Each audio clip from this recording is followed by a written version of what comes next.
Stinky orphan, no one loves you. Why are you pretending to be noble? The summer sun, the noisy classroom. I returned to the high school classroom again. Tang Yao poured the dirty water in the glass bottle on Bian Yen. She was followed by several little followers. Woo, it's really stinky. A group of people laughed. Bian Yen was at a loss. He was wet all over, like a poor little animal. I just lay on the table, motionless. I'm really curious. Why would a normal human being have a good impression of the opposite sex who bullies him? In fact, Bian Yen and I can be called childhood sweethearts, with no father or mother. We grew up together in an orphanage since childhood, and the tuition for school was also sponsored by the welfare home. In his previous life, because of continuous bullying, Bian Yen constantly struggled with extreme emotions of self-loathing. I was always by his side and pulled him out of the quagmire. After the college entrance examination, we went to the same university. In our junior year, we started a business together. He was responsible for the overall planning of the project, and I was responsible for external communication. It took 4 years to recruit employees, establish the company, and then achieve a turnover of over 100 million. I thought we could continue to work together like this, but Tang Yao came back. Her father's company went bankrupt. At the banquet, she cried and said to Bian Yen, I beg you, you can ask me to do anything. I beg you to save my dad. Bian Yen looked at her coldly. What can you give me? Although he said this, he kept Tang Yao by his side. Not only did he invest a large sum of money in her father's company, but he also met her various willful requests. He was so good to her that it was unbelievable. I even rushed into Bian Yen's office and asked him, do you know what you are doing? His father's company is a bottomless pit. A pile of bad debts. You are risking our efforts for several years. He looked at me, shook his head, and said with a wry smile, Chi Xia, you don't understand me. I really don't understand him. After he indulged Tang Yao to slap me, I decided to leave Bian Yen. But Bian Yen and I were involved in too much money, and it was difficult to divide it for a while. Especially that year there was a particularly large project that required both of us to participate.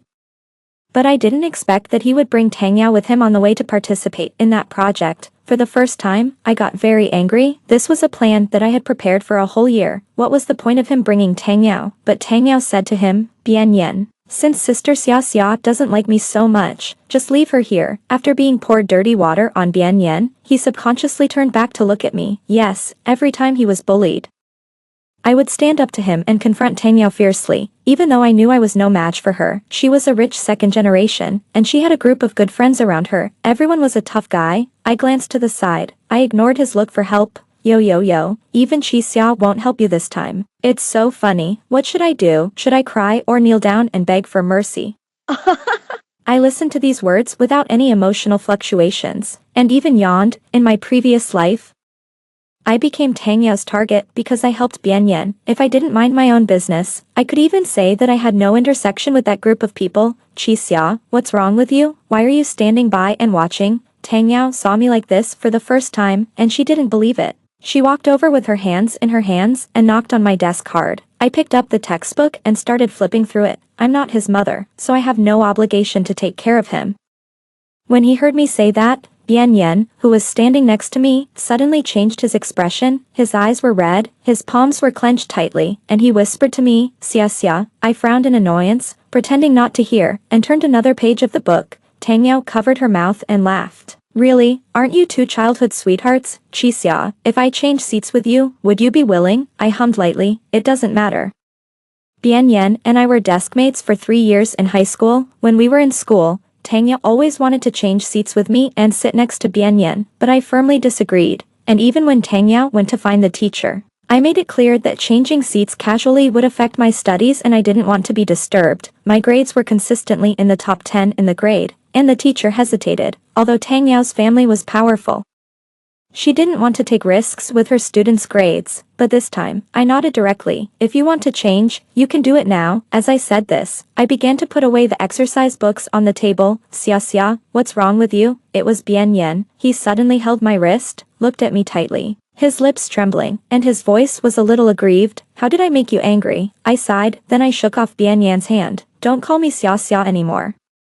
I walked to Tang Yao's seat with my school bag. In fact, I can guess a little bit why Tang Yao wants to change seats. A big part of the reason must be because of her deskmate, He Tingzhou. I secretly glanced at the gloomy boy sitting next to me, and didn't dare to say much. I quietly began to put the books In my previous life, I didn't have much intersection with He Tingzhou, but I still have a deep impression of him. He came from a good family. His father was a famous real estate businessman and his mother was an artist. Originally, his life should have been smooth sailing. When he was in elementary school, he had a serious car accident, which caused his lower legs to be disabled and he could no longer stand up. From then on, he could only sit in a wheelchair. He Tingzhou was taciturn and rarely talked to people around him. Although Tang Yao was the big sister in the class, she didn't dare to offend him. My understanding of him came more from the ranking of grades after each exam. He Tingzhou's name was almost always at the front. I thought his ability plus his family background would bring him a good future, but it didn't. It wasn't until a class reunion after graduation from college that I learned that he had passed away and committed suicide by cutting his wrists, because he couldn't stand his identity as a disabled person anymore. Qi Xia, stand up and answer this question.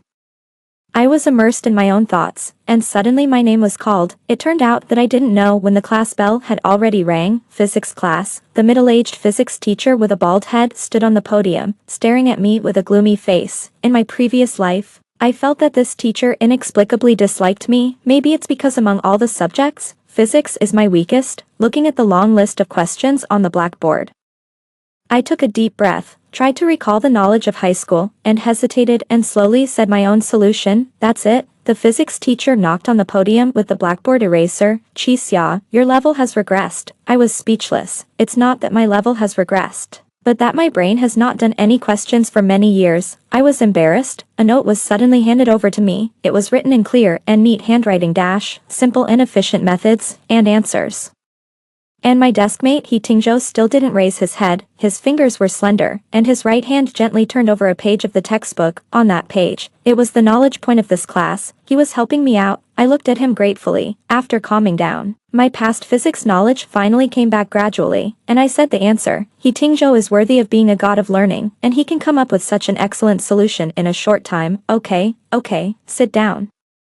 The teacher curled his lips and criticized casually. Pay attention in the future. Don't be absent-minded in class. If you want to think about the questions completely, don't forget to consider the second situation. I suddenly realized that the lonely and gloomy boy might not be as scary as he looked. He might just be sensitive and fragile. I grew up in an orphanage, surrounded by children with the same experience as me. Some of them lost both parents and relatives refused to take care of them, so they had to live here. Some were born with disabilities, blind, or had serious limb problems, and were abandoned at the door of the welfare home at birth. It is rare to grow up happily and carefree. Many are inferior and introverted. They clearly desire the care of others, but dare not take the first step out. Although He Tingzhou has a good family background, he is actually very similar to us. I want to try to be the first person to extend the olive branch. More importantly, although my high school grades have always been among the best, after so long, I have almost forgotten the basic knowledge. I urgently need someone to help me make up for it. I decided to become He Xueshen's apprentice. The next day, I took the cookies I made and put them on He Tingzhou's desk. He paused holding the pen. He raised his head and looked straight at me. I tried to show a sincere smile. He Tingzhou,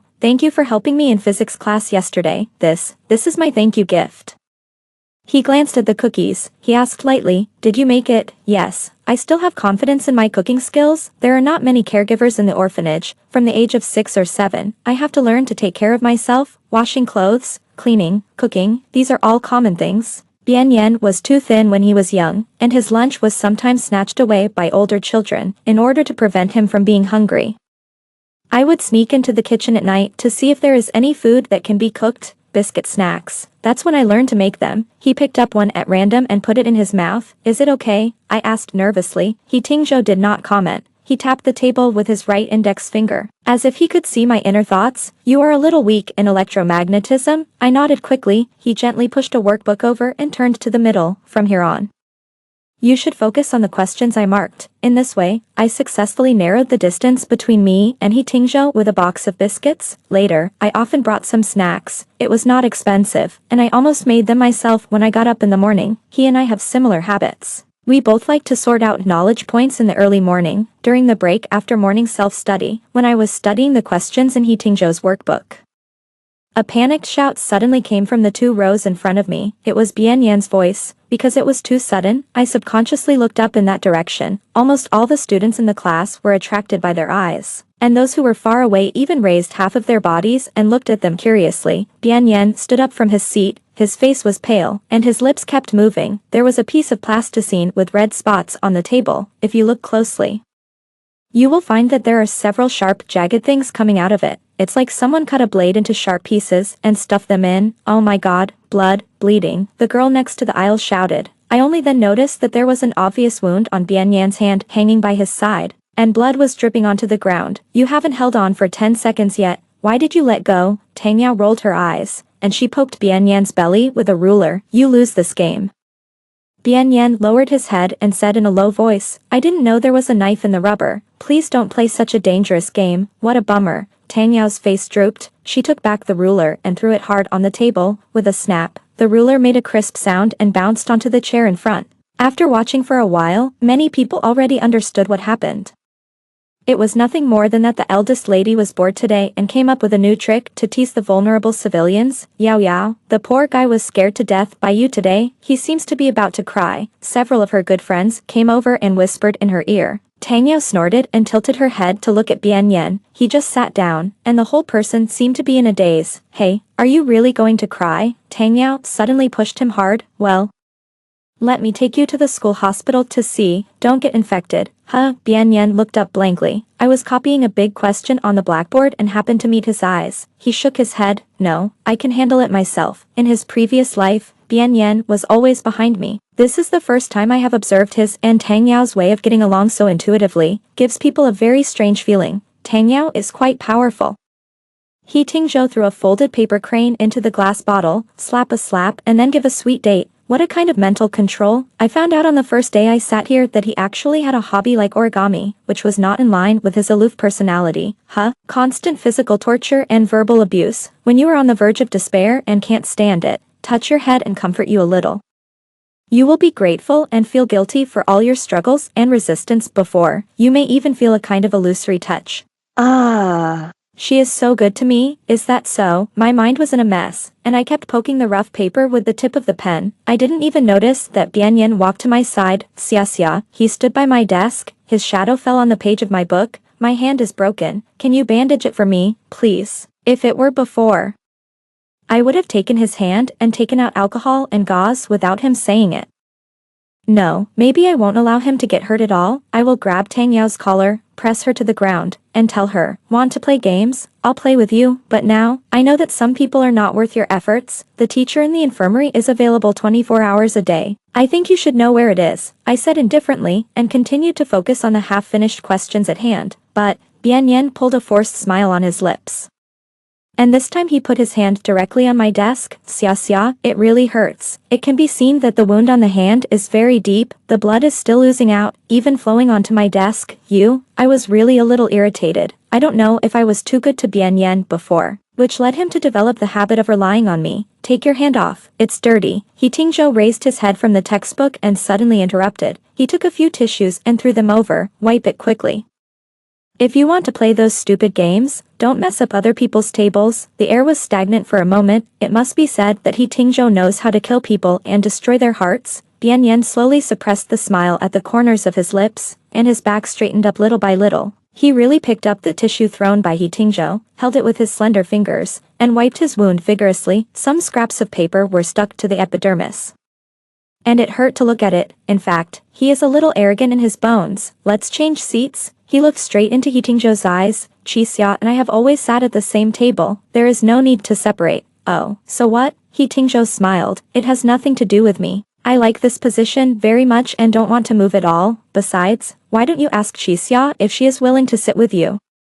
He Tingzhou took out another piece of paper from his metal box and began to fold paper cranes nonchalantly. The question was thrown to me, but Bian Yan didn't ask me, as if he was afraid to know the answer from me. Fortunately, the class bell rang. The head teacher came in with a pile of papers. She glanced at Bian Yan and exclaimed, "Oh my god, what's going on?" Because of the teacher's intervention, the faintly turbulent atmosphere in the class finally stopped. This wound is obviously caused by a sharp weapon. The head teacher walked over, grabbed Bian Yan's wrist, frowned, and said in a serious tone, "How can you do such a dangerous thing in the classroom? Tell me, what is this? What happened?" I guess he would never say Tang Yao's name. Sure enough, Bian Yan bit his lip and never said a word. The head teacher was obviously not satisfied with this answer. She casually pointed to a student with her head down. "Tell me.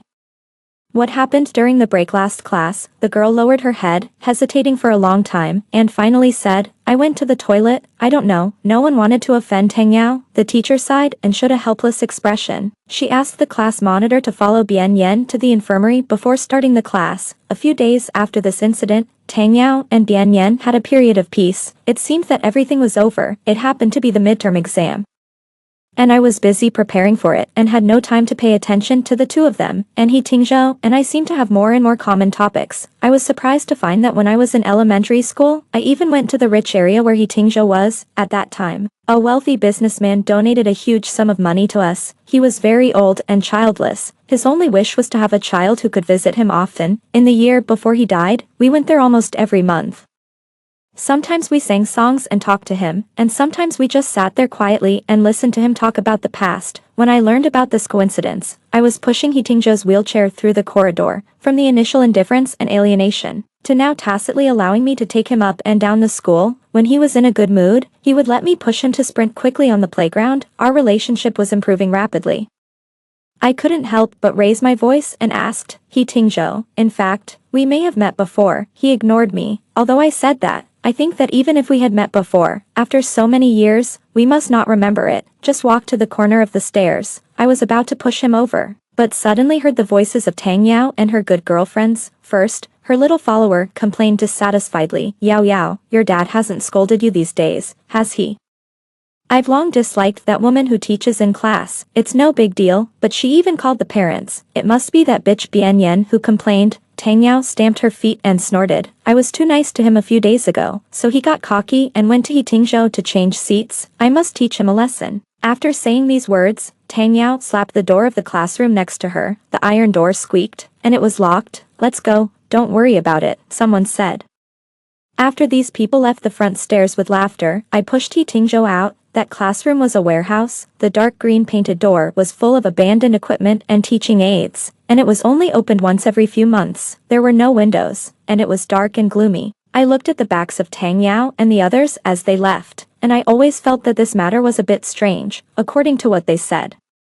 The head teacher should have called Tang Yao's parents when Bian Yen was cut by a knife, and these people suspected that it was Bian Yen who reported it, although the facts are almost certain not what they think. Given their personalities, they will definitely take revenge. I looked at this warehouse. Could it be that Bian Yen was locked up in there? In fact, what happened to Bian Yen has nothing to do with me, but I suddenly remembered that this person should have claustrophobia.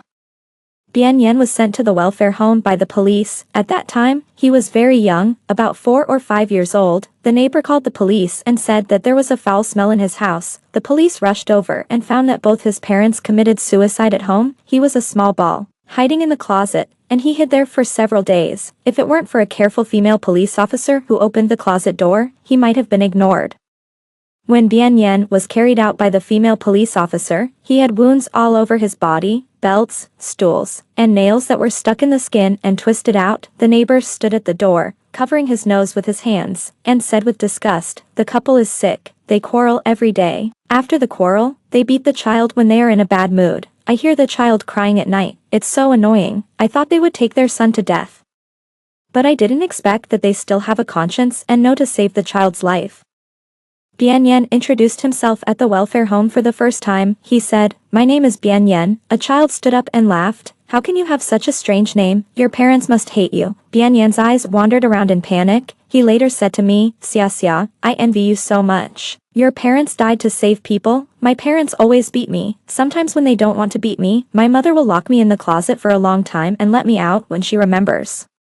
But I am so afraid of the dark. No matter how many times I said I was afraid, she didn't believe me. Xia Xia, I really hope my parents love me. What did I say at that time? I held Bian Yan's wrist. I said, don't be afraid. I won't let anyone bully you anymore. I raised my hand and knocked on the door of the warehouse. Bian Yan was locked in a dark and closed room, often anxious, suffocated, and even self-harming. I just wanted to turn my head to listen to the movement inside, and my sleeve was suddenly pulled. He Tingzhou next to me frowned, with a bad expression. Qixia, I don't feel well. I bent down and asked, what's wrong? He covered his abdomen, stomachache. If He Tingzhou really had something wrong, it would be difficult for me to handle it alone. I hurriedly pushed him to the infirmary, rushing all the way, and shouted as soon as I entered the door, teacher, there is a student here who is not feeling well. The medical teacher in a white coat came out from the inner room. He saw He Tingzhou and exclaimed, "Oh, isn't this classmate he?" I was stunned, thinking that He Tingzhou is really a frequent visitor to the infirmary. What happened today? The teacher washed his hands, took the wheelchair from my hand, and pushed it into the inner room. He glanced at me and nodded at me. "Are you his classmate?" "Wait here." I agreed and sat on the bed in the outer room. The inside and outside were separated by a curtain. Although I couldn't see, I could hear some of the voices. After a while, the voice of the medical teacher came out. "No problem. Have you eaten on time these days? It's okay. Just remember to go to the hospital for a physical examination every once in a while. Call me if you feel uncomfortable." Soon, the doctor pushed He Tingzhou out as it was. He lowered his head and couldn't see his expression clearly. I muttered in my heart, "Is there anything wrong with He Tingzhou's body? If he didn't feel uncomfortable just now, why did he drag me to the infirmary?" I was thinking about it in my mind and didn't speak for a long time. It was He Tingzhou who broke the silence first. He coughed twice and looked up at me. "Qixia, I have something for you." "What?" It was physical education class. Most of the students were free on the playground. He Tingzhou and I sneaked out. I wanted to pull the god of learning out to teach me 2 more questions, but I didn't expect to meet Tang Yao and her group. The plan was disrupted. I tilted my head and asked him, "Gift? For me?" He Tingzhou nodded gently. "In the classroom." I thought it was because I often brought small cookies in the morning, and he gave me some corresponding small things in return, but it wasn't. He took out a glass bottle from the hole in the table. It contained thousands of paper cranes he had been folding. There were probably hundreds of them in various colors. I was stunned and speechless for a moment, and asked a very inappropriate question. "He Tingzhou, why do you have such a strange hobby?" After saying it, I felt that I was really rude. "What's this? Someone gave you something, but you didn't take it and say thank you right away, and you're still talking nonsense." I blushed and shook my hand in panic. "No, I don't mean that." But He Tingzhou was not angry. He looked at me seriously and smiled.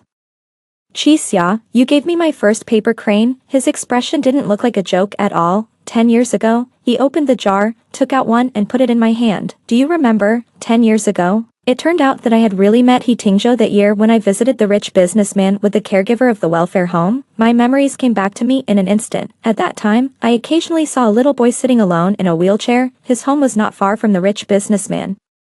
And there was a beautiful garden. He was often in the garden, with a thin blanket covering his legs, looking out quietly. There are also many disabled children in the welfare home, and we are often used to it, but his eyes looked particularly lonely and sad. The last time I left, I took out 1,000 paper cranes from my school bag. I made it at the merchant grandfather's house when I was bored. Using the colored cardboard on the cabinet, I ran over, reached in through the railing outside the garden, and handed it over. "Here, it's for you." He didn't say anything, just looked at me. The old man said. I pointed to the house of the rich businessman next door. 1,000 paper cranes can take people to the sky. "And I'll give you 1,000 paper cranes to fly out of this garden and take a look." I took this small origami, so the 1,000 paper cranes from 10 years ago, after going around in circles, returned to my hands. "I've been waiting for you to come back," He Tingzhou whispered. He tapped the glass jar gently, then I started to fold paper. "You would come on weekends at that time, and I would fold one on weekends, just like a poor child making a wish, but you never showed up again." I sat down. For a moment, I even felt guilty. I didn't know that my small action at that time would have such a big impact on He Tingzhou. He looked up at the sky outside the window, as if recalling the past. "I broke my leg because of an accident at that time, and I was gloomy. My family is very rich, and I have the best doctors to treat me. My parents still seem to love me, but I know that I will never be the same as ordinary people. When you came, my mother was just pregnant." She smiled and asked me, "Tingzhou, are you happy that you are going to have a younger brother?" "I am not happy. I feel abandoned, but I can't say it. If I say it out loud, everyone will think I am willful and selfish, so..." "Qixia, when you said that the 1,000 paper cranes could take me away, I really wanted to go with you." At this time, He Tingzhou really showed his fragile and sensitive side for the first time, afraid of being abandoned, afraid of being treated as an alien. I took a deep breath and finally said, "He Tingzhou, no one will abandon you this time." He tilted his head, and a somewhat confusing smile appeared at the corner of his mouth. "Really, even if Bian Yan came, you would still choose me?" I was a little confused. "Why do you compare yourself with that guy? I have nothing to do with him." "Well, Qixia, he is not worth it." He Tingzhou stretched out his hand and held my fingers. Occasionally, I would think, since He Tingzhou knew me so early, why didn't he mention it to me at all in the previous life? At that time, we were like two parallel lines, moving straight in one direction, but without any intersection. A long time later, when we had entered college, he took over the business of an important department of his father's company, and I was going to continue my postgraduate studies. On weekends, the two of us went to a coffee shop for a date. I was chewing on the formulas in the professional course textbook, and this guy came over and had to play with my hair. I suddenly thought of something. He Tingzhou, if I hadn't sat next to you in high school, wouldn't we have parted ways? He shook his head and said arrogantly, I will write you a love letter. When you see it, you will definitely be moved to tears by the fate between us. I patted his head. Tisk, I just took this as a casual remark. After all, I had never seen any love letters in my previous life. I closed the lid of the paper crane jar and put it in my backpack. After a while, the bell for the end of physical education class rang. Students returned to the classroom one after another. Tang Yao and her good friends were also there. They were laughing and looked very happy. There were 2 self-study classes in the afternoon before school was over. There were often students who didn't attend these 2 classes and packed up their things to go home in advance. If there was no teacher's supervision, the classroom might be 1/3 empty, and this time, Bian Yan was not there either. Until the next morning, Bian Yan still did not show up. The class teacher's class was the second period. She glanced at the classroom and quickly found that some students were absent. Bian Yan asked for leave. She called the monitor out. The monitor shook his head.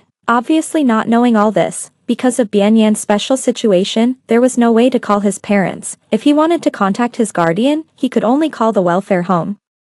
Although it was very troublesome, it seemed to be the only way at present. The scene of seeing Tang Yao and the others in front of the warehouse door yesterday appeared in my mind. I didn't expect that they dared to play so big and locked Bian Yan in the warehouse for so long. If things were delayed any further, it would be serious. Teacher, I seemed to hear some noise in the warehouse yesterday. I raised my hand and stood up. Warehouse, the class teacher was stunned, and then quickly understood something. She casually pointed at a few people. Monitor, Qixia, come with me. After thinking for a while, she pointed at Tang Yao again. You come too. After the guard arrived with the key, the warehouse was immediately opened. It was pitch black inside, and the air smelled like rusty iron, damp. There were all kinds of unused sports equipment everywhere on the ground, and you had to be careful not to trip every step you took. The security guard studied the wall outside the corridor for a long time before finally finding the light switch. The moment the light came on, it was so dazzling that it almost made people close their eyes. Isn't that Bian Yan? Someone suddenly shouted. Oh my god, what happened to him? Who will call 120? Bian Yan huddled in a cabinet in the corner, hugging his body tightly with his arms. Next to his feet was a hard iron piece that had fallen from some equipment. His arms were covered with deep blood marks from the hard piece. He slowly raised his head, revealing wet eyes, but there was no light in his eyes. He murmured softly, Dad, Mom, Xia, I'm afraid, Xia. Bian Yan saw me at first sight. He stood up tremblingly, walked through the crowd, walked in front of me, and hugged me tightly. Qixia, I know you will definitely come. You will definitely come to find me. His voice was full of grievance, confusion, and cautious dependence. You said that you would never leave me. He stretched out his arm, revealing those deep and shallow wounds. It hurts, but I told myself that you won't leave me. It will take some time for the ambulance to come. When the head teacher saw the student like this, the anxious mood just now was replaced by anger. Who is responsible for this prank? If no one says anything, check the surveillance. This kind of atmosphere in the class has been going on for more than 1 or 2 days, and it's time to treat it. After that, she left the warehouse angrily and asked the security guard to take her to the monitoring room and wait until the doctor came and let the monitor notify her. Fuck, so cheap, you are good at snitching, huh? Little white flower. Tang Yao hugged her arms, leaned against the wall, and looked at us coldly. I pushed Bian Yan away and looked at her. What do you mean? Don't you understand what I mean? Didn't you tell the head teacher in class just now? You want to make trouble for me, right? If I really get punished, none of you can escape or have a good life. Ha! She teased Bian Yan some time ago, and I didn't want to care anymore, but today she came over to make trouble again. Why should I bear it? I was about to walk over and argue with her. Bian Yan suddenly blocked me. Tang Yao, you were the one who locked me in the warehouse. It's unreasonable for you to say that to Qixia, in this life and the last. This is the first time he has fought with Tang Yao for me. Tang Yao obviously had the same reaction as me, and I didn't expect it. After a short moment of stunned, she was obviously very unhappy, raised her hand, and slapped Bian Yan in the face. What's wrong with Qixia? I can say whatever I want to her. What are you talking about here? Bian Yan, you are very funny. Do you like her? Seeing that the situation was out of control, the class monitor jumped over to separate them. What are you doing? We are all classmates, talk it out, Tang Yao. Don't be impulsive, Bian Yen, you too, just apologize. Unfortunately, our class monitor has always been known for being a softie. His pale words were not enough to calm such chaos. Tang Yao grabbed Bian Yan's collar and said word by word, as if she was mocking him, little orphan, I advise you to give up this idea. Your Xia Xia doesn't want you at all. She has been with the cripple He Tingzhou in the class for a long time. Although she is disabled, her family is rich and she is also a good student. What do you have, apart from your appearance? Ask yourself, what do you, a stinky orphan without a father or a mother, have? Shut up. Bian Yan's face suddenly became extremely ugly. He showed a panic expression. But he didn't dare to look at me, he just held Tang Yao tightly and kept repeating, shut up, I want you to shut up, I don't. Don't you know, they didn't have physical education class yesterday afternoon. They sneaked into the classroom, who knows what they were doing. Someone saw them holding hands after school. Your Xia Xia was so happy. Bian Yan suddenly became extremely manic. Maybe he had just been in a closed and dark environment for a long time, and the feeling of anxiety had not left him at all. He suddenly grabbed Tang Yao's neck and roared in a low voice, I want you to stop talking, don't you understand? At this moment, he didn't look like the fragile and pitiful student in high school who was bullied by others, he was more like the leader who was decisive and swift in the business world. I immediately had a bad feeling. I hurriedly went up to grab Bian Yan's arm, but it was too late. He pushed Tang Yao to the railing, his eyes were red, and his voice was trembling, you are the bitch.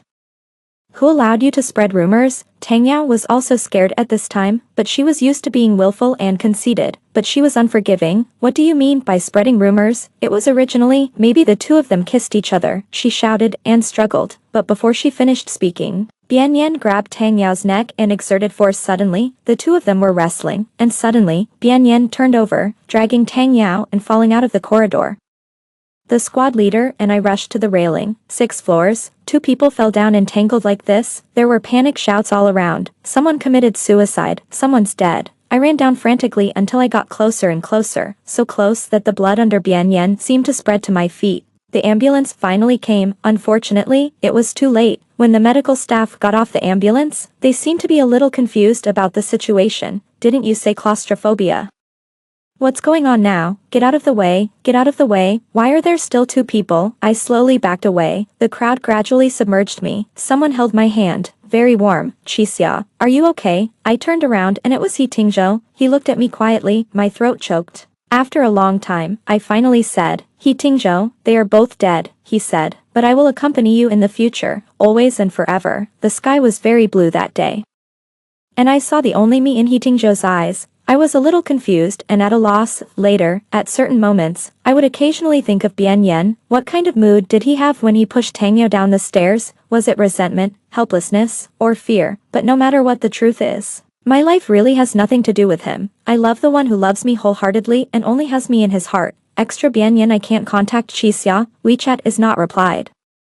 The phone is not connected. This is the first time, for a moment, I wondered if she was still angry because I took Tang Yao to the entrepreneurship conference, but I thought Qixia was unreasonable. She should know that Tang Yao has no ability and needs some impressive resumes to gild. Until the end of a meeting, I received a call. I felt unreasonably irritated the whole day. Tang Yao was making coffee next to me, and I pressed the hands-free button. Hello, Mr. Bian, this is the police station.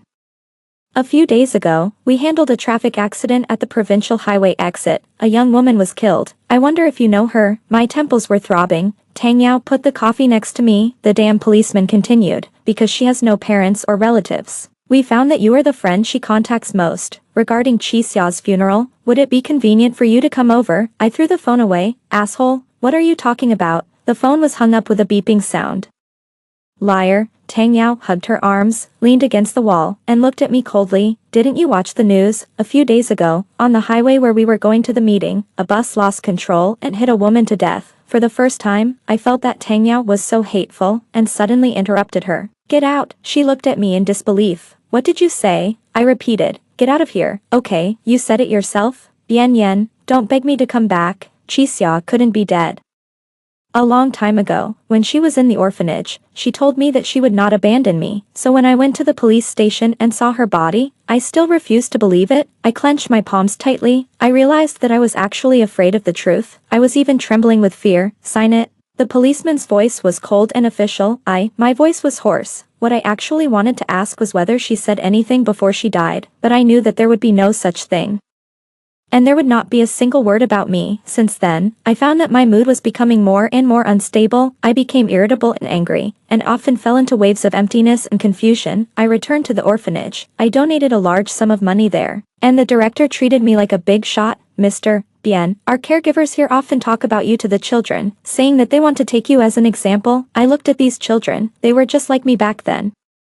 Small and pitiful, but I didn't feel close to them, and even felt a little bored. I said, I want to go around the park by myself. The director didn't doubt him, just thought I missed my childhood. I walked alone and came to the dormitory area. The children were taken to activities by the caregivers, and now it was empty. I pushed open the door and saw the room where Qixia had lived. Her things were of course gone, but I always felt that I could still see traces of her existence. For example, the small single bed, the modeled bedside table, and the wooden wardrobe. I closed my eyes and recalled the scene when I was a child. Every night, I came here excitedly to find her. I vaguely felt that she seemed to be here, sitting at the head of the bed waiting for me. My Xiaxia, my Xiaxia. I opened the closet and hid in it. Will my Xiaxia come to find me? 2 days later, my assistant found me. He couldn't contact me, and the phone was unreachable. In desperation, he drove to the orphanage.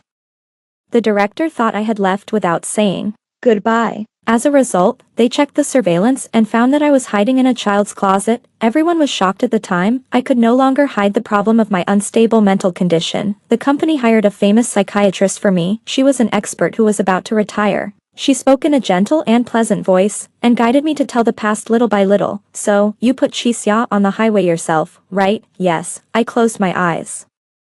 My mind was like being hit by a heavy hammer. Tang Yao even reminded me that there was no camera in that place. No one would see it. My heart was filled with regret and pain like waves. I wanted to go back to the past, to change everything, but the doctor still didn't blame me at all. She just asked, have you ever thought about why you are so tolerant of Tang Yao? She bullied you, humiliated you, and looked down on you. Do you really like her? I shook my head. I couldn't answer this question. After a long time, I said, I just hope she treats me better. Maybe you just put your feelings for others on her. The doctor poured me a glass of warm water. When you were a child, the lack of love from your father and mother made you always feel that a piece of your life was missing. Maybe the appearance of Tang Yao just reminded you of the darkest experience at that time. She made your life so bleak, but sometimes she also gave you a little sweetness. It is this little kindness that is not worth saying to ordinary people. Under the pain she gave, it will be infinitely magnified. But you forgot, the girl who has always been with you, helped you grow, and never hurt you. Bian Yan, you have to learn to love, don't be PUA. I went to the villa and found that Tang Yao was back. She was sitting on the sofa carelessly. When she saw me come in, she stood up and hugged my neck. Bian Yan, you are back. I heard you went to the hospital. What is missing from the villa? I pushed her away. Where are Qixia's things? I scolded. She didn't care. Why keep a dead person's things? How unlucky. I was almost mad. That was my only remaining memory of Qixia, and she actually threw it away. I shivered and slapped Tang Yao. She stared at me with wide eyes. Slowly, her lips curled up and revealed a weird smile. Bian Yan, you are so disgusting. Do you know what I found in your desk today? The love letter that He Tingzhou wrote to Qixia when he was in high school. It turns out that they knew each other in elementary school. If it weren't for you, Qixia might have been with He Tingzhou a long time ago. It was you who withheld He Tingzhou's love letter, making him think that Qixia didn't remember him at all and didn't like him. If the two of them were together, would Qixia still die? Tang Yao always hits my soft spot so accurately. Yes, in the final analysis, it was me who killed Qixia. Tang Yao approached me step by step. Her hand slowly touched my face, then stopped at my throat and gently strangled it. Actually, Bian Yan and I can be called childhood sweethearts. I love you most.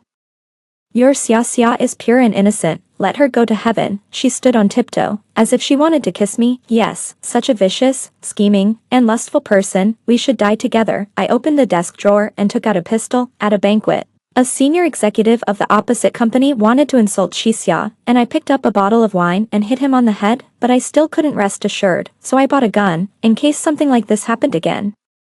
I hope Qixia won't be hurt at all. Tang Yao, no one will like you, a despicable and cruel woman like you. I put the gun against her chest and pulled the trigger. She looked at me in disbelief. Blood flowed all over me. The last bullet. I kept it for myself.